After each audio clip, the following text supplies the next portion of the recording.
I could see the world from your eyes. I never compromise. Thank you so much for being here. I know we ripped you away from Portugal's Femi, so thank you so much. Extra thank you for being here as well. So let's get into your SoundCloud journeys. How did your journeys as artists begin? Like what drew you to SoundCloud? Feel free, either of you can start. Well, I started making music when I was like 14, 15 in my bedroom. I still make it in my bedroom as well. Nothing has really changed. I kind of just joined SoundCloud, I'd say about a half a year after I started making music. And just a lot of my friends and stuff were on it. I actually used to make like liquid drum and bass, which is kind of a random genre to start off on, but I used to make that, and there used to be people that would put up like 10-minute mini mixes of their own tunes on SoundCloud, and I thought that was really cool, so I was like, well, I'm just going to start putting that up. Didn't find too much success in the liquid drum and bass scene. How old were you then though? I was about 15, 16, so it was quite a while ago, but then a lot of my friends and all that were using SoundCloud and just kind of grew from there a bit, I guess. So it was quite integral as like a artist who's 15 starting to upload onto the platform. Yeah, definitely. Yeah. Found it. Do you remember like how you found that? Do you find like, wow, this is weird, this is super easy? Did it feel like pressuring? Did it feel like very like, you know what, have it? Yeah, well at the time, to be honest, I thought that it was a lot of pressure, but nobody was listening to it, but it was like almost like, if I see there was 10 people listen to it, I'm like, oh my god, did they like it or not? They didn't comment, they didn't like it, I don't know. So I definitely at the time, that's kind of changed now recently, but at the time, it was a lot of pressure, but that was just because I was like starting off, I guess, so yeah. That's cool, and Femi as well. So do you remember when you started? How did your journey in SoundCloud start? So I started same age, like kind of like 15, 16. I was like. So 15 is the golden age. That's what we're getting. Yeah. Yeah, I was like 15, 16, and I kind of learned how to produce myself, and I'm a big fan of house music, so that's kind of where I started. I started making like remixes, and I found SoundCloud because it was the only like free platform. Like I'm 15, I didn't have money to get a subscription or something. I was like, how can I only get my music out there? So I was like, SoundCloud, and I just started kind of like uploading music onto there, and it was fun to use. Like I was like, I have like 10 people heard this. Like, what the fuck? It's crazy. Like, or I think when I got like my first like 1,000 streams, I was like, what? Like, because I think like people in my school would share the link, be like, listen to this remix, Femi made this. I was like, yeah, and then. And you became the guy. I became the guy. And that's looking now. Both of you explained like you knew about the platform, but do you remember how you kind of found out about it? Like you said you found out about it because like the mini mixes. Do you remember how you found out about it? Because it was slightly different because he was like DJing. Yeah. And then you started making your own music. So how did that start? Unreleased music, from artists that I really liked when I was younger. Like I hear like a song on like YouTube and be like, it's only a few seconds. In the comments be like, here's a link on SoundCloud. Yeah. I go onto SoundCloud and I'm like, oh my gosh, let me make an account on this and just start saving all. And so glad copyright aren't here. Yeah. Don't arrest me. But like when I was younger, like people would have sessions in the park, not like music sessions and drinking, but but I was really good at making a good playlist because not much people use SoundCloud there. And they're like, what's that remix? I was like, I got it on SoundCloud. Like, yeah. It was kind of like a personality thing. They don't wait that, didn't you? Yeah. It's like, I'm cool because I use SoundCloud. Yeah, I use SoundCloud. This you don't have this song? I got it on SoundCloud. Do you remember your first upload? Like, what was it called? Yes, it was. Is it still live? Jesus, I deleted. And I was terrible lyrics, like terrible. My first, I think it was just a beat. I was doing instrumentals, but my first song that I actually put with vocals was called Beautiful, and that just went around my whole like all different skills. Where I was like, oh my god, what's this? And I was in a band as well, and we started using SoundCloud as well, and then Okay, and she. Yeah, I remember my first track was called Euphoria. It was a liquid drum and bass track again, as I said. That's what I started, but I I actually still have it up. that's Yeah, I know. I just Sorry, realised DJ, that. can you- Don't look that up. I'm Don't look playing, that I'm playing. No, because I changed SoundCloud profiles about like 4 years in. To clean it up. To clean it up, yeah. There's a lot of stuff You on have that a old right one. to That's, protect. yeah, that's been hidden away. Nobody wants to hear that. So, yeah, that was my first one. So Euphoria wasn't crap. Is it though, or you just it's just No, come a it long was. way? I can remember the artwork and everything. I did the artwork on like clip art or something like that. Oh yeah, it's really bad. Like it was really bad. So yeah, no, Back a bit. I remember how it sounds, and I don't think anyone wants to listen to it now. I don't know. I feel like maybe there's someone in here who still might like it. But you've become known for your insane DJ mixes and eclectic progressive dance and French house sound. So for the audience, which artists emerging and legacy, so established, maybe, you know, have inspired you? Well, like when I got into like the French housey kind of disco house stuff, like Daft Punk would be a massive inspiration because of like that, you know, loopy sample kind Daft of. Punk fans in the building? Yeah, I heard some Daft Punk fans. You can't just I mention don't- the Daft Punk. Yeah, just Daft Punk. Yeah. So that would be a big kind of inspiration. I think recently I've been on tour with Barry Can't Swim and Salute, and I just found them to be very inspiring. Just being around like a tour kind of like that. I've never been around something that's been like day by day, just, you know, gigs, and just the way they carry themselves. So like just recently, that will be more inspiring, you know, for my career, I guess. So yeah, that will be. Big So one. you continue to be inspired by what's continue. happening and yeah, exactly, yeah. That's yeah. really cool. And as well with like the Irish scene is just, you know, in my opinion, incredible. And like the people that I'd be friendly with in the Irish scene inspire me to just like, you know, be better. And you know, you see them doing well, and like they're happy for you, you're happy for them, and you're just kind of all in like a big hub together, you know. So that would be another big inspiration for me for sure. And are there like, with some of the people you might collaborate with and work with as well that might be more emerging, there anyone that you would like shout out and say like, yeah, if you like this? Good question.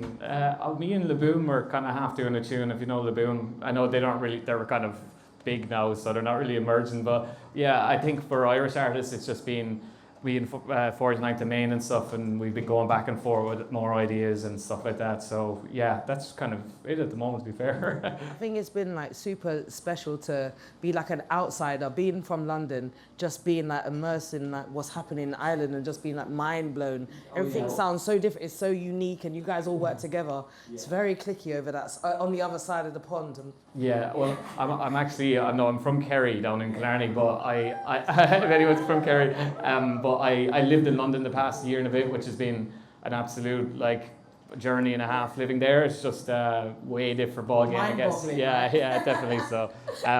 But being back home in Killarney, there's been a lot of DJs and stuff that are kind of up and coming now, which is really good to see. So. And the support is beautiful to see as well. Your music, Femi, spans across multiple genres. What's the reason for that? Like, who are your inspirations? Who do you draw from, or like, who have you drawn from, and who continues to inspire you as well? I'm kind of gonna play off of what's she saying? I was like, wait, what? But yeah, I think I get like consistently like inspired about like what's around me, like what I experience. Like it could be like one day I could walk the tour and just get a random idea, or one of my mates like send me some over, but or I'm seeing them doing something. I'm like, you know what? Let me get off my ass and go do something. But I say like an established artist. The reason why I'm asking, because not many artists do both. Like, you produce and you do the vocals. So like, and mix master, like you're a machine. You know what I mean? Must be tiring. Oh, look at my face. I'm sorry.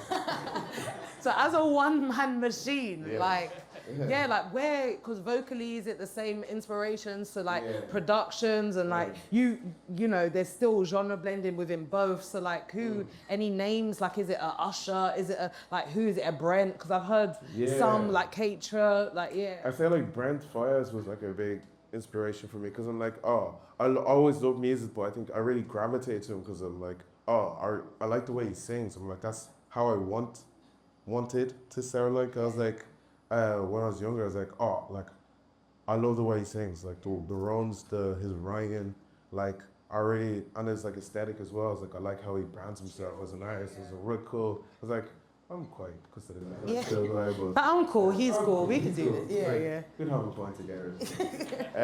But yeah, like I love that, but also when growing up, due to SoundCloud, I love remixes. I love like four on the floor. I love dancing music. Like I just love music you can dance to. And I was like, wait, I like dance music and I like singing slowly. So I was like, let me just do Who's that. doing this? No one. Me. I'm just doing it. Yeah. and then you became FEMiii. Oh, we're getting down. Yeah, no, it's amazing because the artists that you mentioned as well, and like the DJs too, like they all grew on SoundCloud and grew their communities, and they're SoundCloud first too. So like Brent, you know, like Kate Chanada as well, like they're all very SoundCloud first artists. So it's interesting that SoundCloud first artists are inspiring SoundCloud first creators and artists like of the future. So it's just like, yeah, it's amazing. So I'm looking forward in a few years to seeing who you guys, exactly. You know what I'm saying? Who's gonna be like, who I'll be talking to in a few years. So what was the defining moment when you realized your music was actually connecting with an audience and community on SoundCloud? Feel free. So when I started making like the more French housey, like again the disco house stuff, at the time there was just a big kind of collective on SoundCloud that, you know, I didn't know about until I started just like uploading some tunes. And when I started uploading tunes, it was just like people were starting to repost. And just discovering this audience I never knew of before. And I think I uploaded a tune one day. It was kind of a bit of a half joke of a tune. It was called First You Get the Sugar, but it was like referencing a Simpsons quote. I don't know why I chose that name. It was quite terrible. But I just put that up, and then one day later, like there was just so many people commenting, and you know it was crazy. So it was that was kind of where it started, and then it just grew. I was like, I kind of rode the wave of that a bit. The kind of like disco house scene started being really big in like Dublin and Ireland, and just kind of getting on like the SoundCloud repost pages that would really help me out. So that's kind of when I started to realize there was like, oh, there's actually a community that follow my music on SoundCloud now. You know, I was it kind of really happened very quickly. So you were one of like the pioneers of the sound at that time then as well. So you so like one of the creators that was pushing that sound forward. Yeah, definitely. I think like one of my most successful tracks, "Am I Just Living," was like kind of when that moment happened. It was kind of one of the like reference points for people, I guess, which was like for me crazy because you know I made that again, put it on SoundCloud, and I didn't expect so many people to like you know comment and like and you know send me messages about it, which they still do, which is insane. What does that feel like? Oh yeah, really. Maybe, I don't know, you don't have to reveal yourself, audience, but what if some people like in the room that also were part, like how does that feel? Yeah, that's true. Yeah. I don't know, no, it's insane. Like I always think back to that track as a very defining moment in my career because it's just like, again, it was one of them overnight, like, oh, everyone's almost listening to it now, you know, so that was like, again, just kind of part of that whole like scene at the time, and I was, just happy that I was part of that for sure. Amazing. And FEMiii, the same. So like, what was a defining moment for you in like creating a community on SoundCloud? Like when did you realize like, wow, these people, like I've got people here? Yeah, I think it's like, I have a song that was just only on SoundCloud. Yeah. And we love that SoundCloud exclusive. Yeah, SoundCloud exclusive. Yeah. And I did it at a show, and it was like one of my first early shows. And just hearing like people like aggressively shouting back. Yeah. But the song's really slow. Yeah. Like it's really like a soft song. What's the name of the song? Baby Crumbs. Baby Crumbs. Yeah. So it's like it's a really soft song, but like I was like even singing it, and I was like hearing people shouting at me. I was like, oh, what? I was like, you actually listen to that? Like I was like, I'm even forgetting the lyrics, and you're like helping me like. And I was like, oh my gosh! I was like, it's actually people are listening. Like, and it was just a crazy like. Mom could like this is just started off. This is what I got I stole the shit computer from school. Yeah. And I was like, when I learned how to do this at home, and this is just something that sat in my bedroom, and it's like translating to people, and like kind of moving them enough to shout. Yeah. I was like, it hits for them. Yeah. It's crazy feeling. I was like, oh, like I have artists that do that for me, and I've been that artist for people. Like it's really, really like I like holding that. It's like, oh my god, like, what the fuck? Because music creator to music lover, as a music lover, some tracks like hit. Yeah. So it's so mad, like, to know that it hitting us like that hits you guys like that too. So yeah, no, that's really special. So as you guys know, SoundCloud is both a music platform and a social network. You said you read the comments, yeah? Has that impacted any of your like future releases? Like, as we've seen, that 40% of creators who engage with their fans do see 40% increase in listens on SoundCloud. Like, could you talk to me, SHEE, could you talk to me about the Close My Eyes strategy? Yeah, so I released a track last year, and it was called Close My Eyes. It's actually one of my favorite tracks I've released, just because there was a massive like sense of, I guess, community around it. So I uploaded like a kind of a non-mixed and mastered version of the SoundCloud, which was, you know, a tactic. It wasn't like, you know, I didn't do that like by accident. Yeah. So uploaded it, and then, you know, people were in the comments being like, oh, we need this, you need this. And then I eventually was like, you know, oh, just give me a DM on SoundCloud and I'll send it to you. But I would send them the really good version, you know, and I'd just be like, look, can you support this track when it comes out properly? It would be, you know, really helpful. But since I gave it to them just before release, people were like, oh, I feel like I'm kind of part of this now. And I guess when it came out, then, you know, I sent it a kind of a follow-up being like, look, it's out now if you can support. And yeah, everyone was just like really, just supportive about it when it came out. So yeah, I think it's such a massive thing to reply to comments on SoundCloud. It's like one of the most important things in my opinion. Even if it's just a little love heart emoji or something, you know, just something that, you know, people feel connected to you with, and you're not like just this person who uploads music, you know. Yeah, that personal touch is definitely something that I would say sets SoundCloud apart from all the other DSPs. Like, you don't have that connection with, like, that direct connection with your fans and your like day-to-day listeners. I've looked at some of your tracks, and there's like, both of you have quite hardcore listeners, where there's people that have listened to one track using the top fans feature, and I was able to see it like 1,000 times. Like, and I'm just like, what one person can listen to one track 1,000 times? I don't know if I can personally name a track that I've listened to like 1,000 times, like maybe in my lifetime, but the track would have been out this year from you guys, and I'm just like, what? How? Where's the time?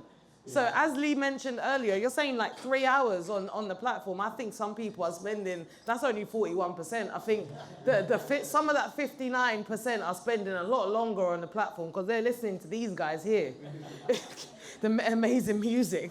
So yes, have there been some comments that have made you also like maybe dictated where you've gone with things, or like there might have been, like a comment that might... Just like the kind of like encouragement they get from the film, like, oh, you thought this track was so nice that you have to go out and you're ready to leave a comment. And it's like, oh, what the fuck? Yeah. Like, that's it's like... People are a bit posh these days. They don't want to do that. Yeah, you know? Sometimes like people that see you, they feel like they're way too above to just show them love. Yeah. And I just think something as small as that, it's just like, it's also a way to engage with them as well. Being like, oh, and sometimes I reflect like, oh, no, I love you. Like, like it's just, it's real small. Like, I'm just like, and it goes a long way. Yeah, Femi's making people's day, comment by comment. But it goes really far. Like, it's something so small, but it can really put the feel on that. Okay, so you'd say that's how it inspires you, like it inspires future releases or impacts future releases by inspiring you to create more, just to share more love to them. Okay, got you. So as SoundCloud is designed for music discovery, for fans to find and share new music while building communities, who are the artists, creators you've discovered on SoundCloud that our audiences should know about and share? Such as the vinyl artist storefront or etc. Like, who would you say? Yeah, I've referenced 4th before, but how that collab came about is that me finding one of the guys on SoundCloud. I was like, did not know it was him at all. That was in 4th so I was like, oh my god, you know, this guy's his class. I'm gonna follow him. And like, I text him like, do you ever want to do a collab? And he was like, yeah, that sounds so cool. Send me over loads of stuff. And one of my tunes, Hold On, was in it. And I was like, oh, I'll take that. And then he texted me being like, oh, we're going to do it as a 49th main tune. I was like, oh shit, you're a 49th main. I did not realize. Yeah. So that's kind of how good All this from sounds. a DM and finding it on SoundCloud. Yeah, That's crazy. Yeah, so I didn't realize for a while, but I think being a DJ as well, like finding people on SoundCloud is like my kind of daily thing. I guess like anywhere if I'm traveling or anything like that, like I'm, you know, I literally use it every day just to like, you know, find new music and stuff, and then you're just finding people over and over again. So I think I have too big of a list there to answer all of that. And Femi as well, like, which emerging artist would you like to share with the audience that you found via SoundCloud? There's this really good artist from the UK actually. His name is Nolay. N-O-L-A. Yes. I found him through SoundCloud like maybe like 3 years ago, and I'm really good mates with him. That's the thing. Like I feel like it's kind of sometimes more than the music. I'm like, oh, kind of on a friendship. Like I was wondering, Karl, everybody I have today. So, was an amazing artist. Like I said, if you like an artist like me, you will definitely know this artist. Like he's Ken is just wonderful. I agree with, but like with both of the people you selected, like say, I completely understand. In similar lanes to yourself, but also offer a different vibe as well. So I get it. And it's funny, you discover them on SoundCloud, and it just makes sense. Perfect alignment. What's like to finish off? Last question. What's one piece of advice you've received from an artist that's motivated you, and what advice would you like to pass on to other aspiring artists starting their careers on SoundCloud? Well, for me, it's like I've never really been given advice, but it's more that like what I've seen on SoundCloud about like, I think I heard a quote, it was like, stay messy, but stay consistent, which is, I thought really is a good way of putting it, because like, it's like, with me with SoundCloud way back, I used to be like putting up stuff being like, okay, this has to be perfect, you know, but then after a while I started seeing the likes of Kedamau, Mallgrab, and all them artists just kind of using it as more of a like social platform, unreleased stuff, throw it up, you know, like half like finished stuff, throw it up. I think that's like that the beauty of SoundCloud, that like people don't really care like how finished it is, you know. Yeah, it certainly has this charm if it's unpolished almost, being like, oh yeah, you should go finish that now. So I think that would be, you know, if I was giving anyone advice about SoundCloud, just to like throw everything up. Doesn't even matter if it doesn't get many plays. It's just having things out there for people to listen to is the main thing, you know. Stay messy but consistent. That was. I don't know where I got that from, but it's good. No, I like it. I'll listen. If it's on a t-shirt, I'll buy it. Honestly. And what would you say as well, Femi? And it's artist advice to our aspiring artists. Yeah. Kind of plays off on that. Like the advice I got was like kind of being consistent, because you do not know who you're going to reach. Like, if you see a song, don't let numbers dishearten you. Like, if you do that, you've lost the game. Don't watch the ticker. Because, like, with SoundCloud, like, I could drop 3 tracks, and all of them could have 200 streams each. I've reached 600 people. Like, when you kind of see it like that, I realize that, wait, I've reached, and I don't know where these 600 people are from. They could be from all over. That could be Beyonce, let's say. You never know. It is. I've looked at the data. She keeps texting me, I'm like, yeah, I'm studio level. So yeah, like it's kind of thing, like, don't focus on numbers and kind of just enjoy it. Like, man, make them awesome. So stay consistent and enjoy the journey. Definitely, yeah. I love that. Can we give it up for Femi and SHEE? Thank you so much, Femi.